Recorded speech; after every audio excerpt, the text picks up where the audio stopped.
Innal hamdalillah nahmaduhu wa nasta'inuhu wa nastaghfiruh wa na'udzu billahi min shururi anfusina wa min sayyiati a'malina. Man yahdihillahu fala mudilla lahu wa man yudlil fala hadiya lahu. Asyhadu an la ilaha illallah wahdahu la syarika lahu wa asyhadu anna Muhammadan abduhu wa rasuluhu wa ba'd. Fa inna khairal kalami kalamullah wa khairal hadyi hadyu Muhammadin sallallahu alaihi wa alihi wasallam wa syarral umuri muhdatsatuha fa inna kulla muhdatsatin bid'ah wa kulla bid'atin dalalah wa kulla dalalatin finnar. Jamaah Jumat azakumullah, ada sebuah ilustrasi. Ada 100 orang berkumpul, yang 10 orang profesor, doktor, teknokrat, kiai haji, ulama, yang 90 orang pemabuk, penjudi, jarang sholat, kafir, germo, pengedar narkoba, pembunuh. Lalu mereka bermusyawarah untuk menentukan satu pilihan. Ambil contoh, memilih seorang pemimpin yang 90 orang yang ahli maksiat tadi setuju si A, yang 10 orang ini tidak setuju. Kenapa? Dengan ilmunya, dengan kebijaksanaannya, dengan kerahimannya, dengan ketakwaannya, nggak cocok ini, orang ini berbahaya. Tapi karena yang setuju adalah 90 orang, mau nggak mau yang 10 orang ini kalah. Menurut antum, ini waras apa gila? Kalau antum waras, insya Allah antum akan mengatakan ini gila. Mosok profesor, doktor, teknokrat, kiai haji, ulama kalah oleh ahli maksiat, mentang-mentang banyak. Itulah yang terjadi hari ini. Itulah yang terjadi hari ini. Banyak kiai, banyak ulama, banyak teknokrat, banyak orang-orang jujur, orang baik, nggak jadi. Kenapa? Karena nggak pada setuju, nggak pada kenal, nggak pada tahu. Yang tahu si fulan ini, dia artis, dia ngetop, dia terkenal, walaupun culas, walaupun pengedar narkoba, nggak ada yang tahu, walaupun penjudi, walaupun preman. Ini yang terjadi. Suara itu yang penting banyak, kebenaran, keahlian nomor sekian, yang penting banyak. Ini dijadikan dasar untuk memilih seorang pemimpin. Inna lillahi wa inna ilaihi raji'un. Antum tahu dalam pemilihan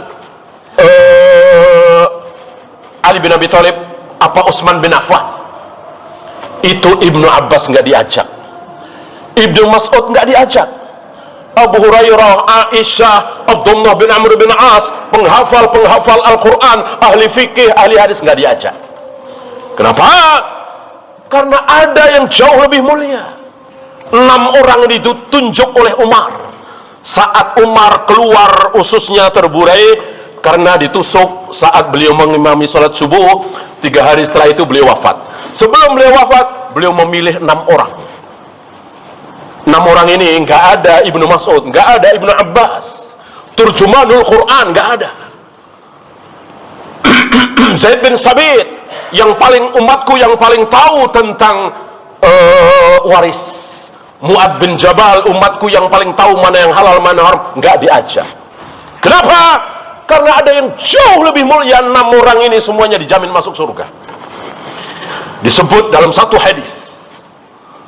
Ya, bandingkan hari ini, bandingkan hari ini. boro-boro penghafal Al-Quran, bahkan jarang sholat, ahli maksiat, dipersilahkan untuk memilih seorang pemimpin. Innalillahi wa inna ilaihi raji'un. Musibah apalagi. dan itu dicekoki dari anak-anak TK, SD, SMP. Siapapun dia, mau beriman, mau kafir, mau sholat, mau tidak, mau culas, mau jujur, asal dia tidak gila. Bahkan ada wacana UDGJ disuruh milih. Innalillah. Ya, ini maka rusak serusak-rusaknya, dan kerusakan itu sedang kita saksikan. Dan kerusakan ini tidak ada di zaman terbaik para sahabat, para tabi'in, atba'ut tabi'in. 6 orang ini yang ditunjuk oleh Umar, dan yang akan menjadi khalifah adalah satu dari 6 ini. Silahkan musyawarah, silahkan diskusi, silahkan debat di situ. Jangan ngajak yang lain. 6 orang ini cukup. Yang lain nggak tahu menau. Satu persatu mengundurkan diri. Satu persatu mengundurkan, tinggal 3. Utsman, Ali, Abdurrahman, bahkan Abdurrahman bin Auf awalnya. Lalu Abdurrahman bin Auf menawarkan, jika kalian setuju, akan aku mengundurkan, dan aku akan pilih siapa yang terbaik di antara kalian. Akhirnya setuju. Tinggallah 2, Utsman dan Ali. Hampir 3 hari Abdurrahman bin Auf tidak tidur. Hampir 3 hari tidak tidur. Salat istikharah, ke sana nanya, ke sini nanya. Jangan sampai salah memilih antara Ali dengan Utsman. Padahal seandainya milihnya asal-asalan, nggak masalah. Dua-duanya dijamin masuk surga. Dua-duanya al-khulafa ar-rasyidin al-mahdiyyin. Dua-duanya sahabat dekat Nabi alaihi salatu wassalam. Dua-duanya mempunyai keutamaan yang luar biasa. Tapi karena tanggung jawab, Abdurrahman bin Auf tidak tidur hampir 3 hari. Bertanya ke sana kemari. Lihat hari ini, orang milih presiden, milih gubernur, milih wali kota, nggak ada istikharah, nggak ada mikir. Bahkan asal-asalan saja ngelihat fotonya, nggak pada kenal, ya, mana yang menarik, mana yang lucu. Innalillahi wa inna ilaihi raji'un. Maka terjadi musibah yang luar biasa gara-gara ini. Orang ahli maksiat, pelacur, pengedar narkoba, jarang sholat, bahkan kafir, dipersilahkan untuk memilih seorang pemimpin. Aqulu qawli hadza astaghfirullah li wa lakum.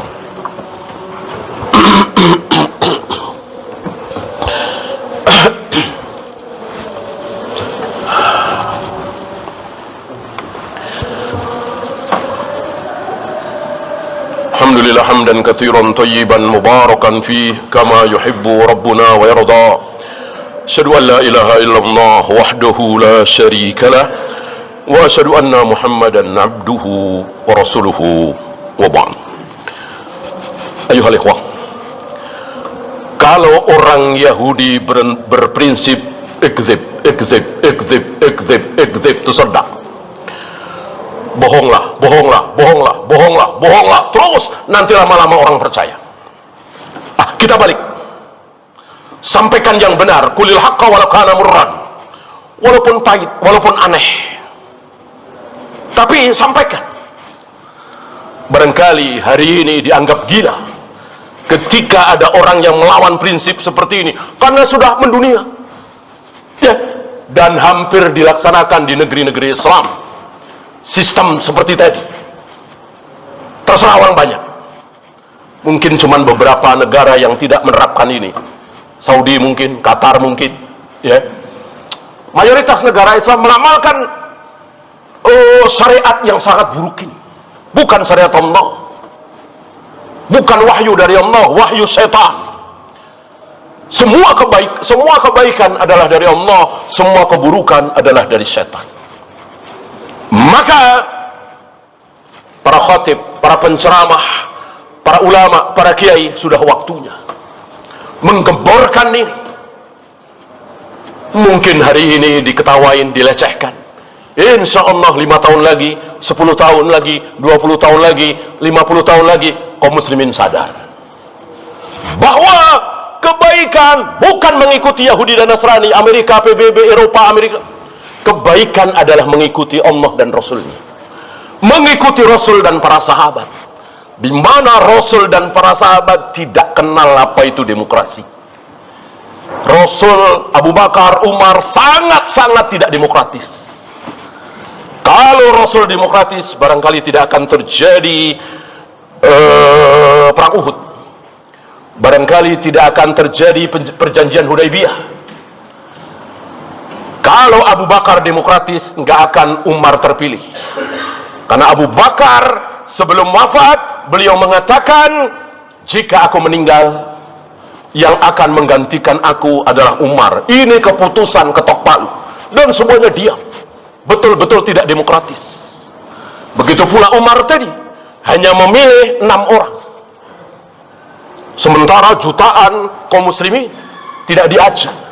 Kenapa? Tadi memilih adalah khusus orang-orang yang berilmu, yang soleh, yang bertakwa. Para pelacur, para penjudi, para pemabuk jangan diajak. Ini bahkan yang di lapas diajak serta. Nabi diancam, Rasulullah diancam oleh Allah, wa in tuti aktsara man fil ardi yudilluka an sabilillah. Muhammad, ini hitopnya anta ya, wa in tuti, bukan wa in tuti'u, bukan antum tapi anta. Artinya Rasulullah alaihi salatu wassalam, Muhammad, jika engkau mengikuti kebanyakan manusia di muka bumi, lihat, jika engkau mengikuti kebanyakan manusia di muka bumi, ya Muhammad, yudilluka an sabilillah, sesat, mereka akan menyesatkan engkau. Maka salah satu prinsip dalam Islam, jangan mengikuti kebanyakan orang.